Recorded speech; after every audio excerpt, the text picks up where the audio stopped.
Soren Kierkegaard would have loved the movie Sunrise, A Song of Two Humans. Soren Kierkegaard was a Danish philosopher who lived in the 19th century. While living in a time that emphasized rationality in the brain, Kierkegaard looked at feelings and the heart to understand things. The silent movie Sunrise, A Song of Two Humans, was released in 1927. The movie won an Academy Award and is considered by many to be one of the finest silent movies ever made.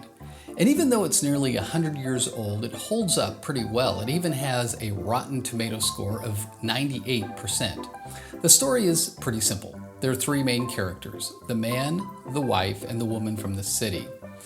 The woman from the city is having some sort of fling with the man, and she wants him to come away with her to the city. The man is conflicted, but ultimately gives in to the temptation. But if he's going to go away with the woman, what will he do with his wife? The man decides to get rid of his wife by drowning her.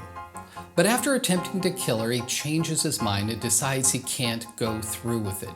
The wife decides to forgive him, and they live happily ever after. So what does this have to do with Kierkegaard? Well, just as there are three characters in the movie, Kierkegaard talks about three stages of life.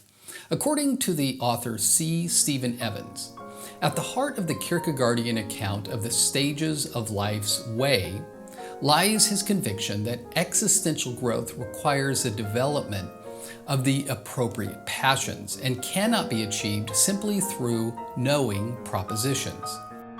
In fact, we can understand each of the movie's characters as illustrations of Kierkegaard's three stages of human development. First of all, Kierkegaard talks about the aesthetic stage, where everybody starts out. The woman is a perfect example of the aesthetic stage. According to Kierkegaard, the aesthetic person is not necessarily immoral, but amoral. In other words, the aesthetic person isn't really concerned with right and wrong. Aesthetic people just want to experience life in all its fullness. Aesthetic people want things now. They don't want to wait. The biggest problem for aesthetic people is boredom.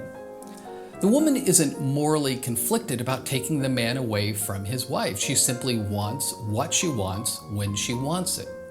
The second stage of life is the ethical stage. Ethical people are more advanced than aesthetic people because they are aware of moral dimensions. In Sunrise, the man struggles with two desires. On the one hand, he desires the woman and wants to escape with her. But on the other hand, he knows he has a commitment to his wife and his family. If the man were just an aesthetic person, he would have simply killed his wife and gone off with the woman. But the man is aware of more than just the moment. He knows that there are consequences to his actions, and he is conflicted about what to do. The third stage of life is the religious stage. In this stage, the person acts on faith rather than simple reason. According to Kierkegaard, the greatest example of the religious stage is Abraham, especially Abraham's willingness to sacrifice his son of promise. The wife in Sunrise represents the religious stage by deciding to trust her husband who tried to kill her. No reasonable person would trust someone who is trying to throw you overboard and drown you. It makes no sense, and yet she decides to trust. This trust pays off because the husband also seems to transcend his merely ethical stage by making bigger commitments to his wife.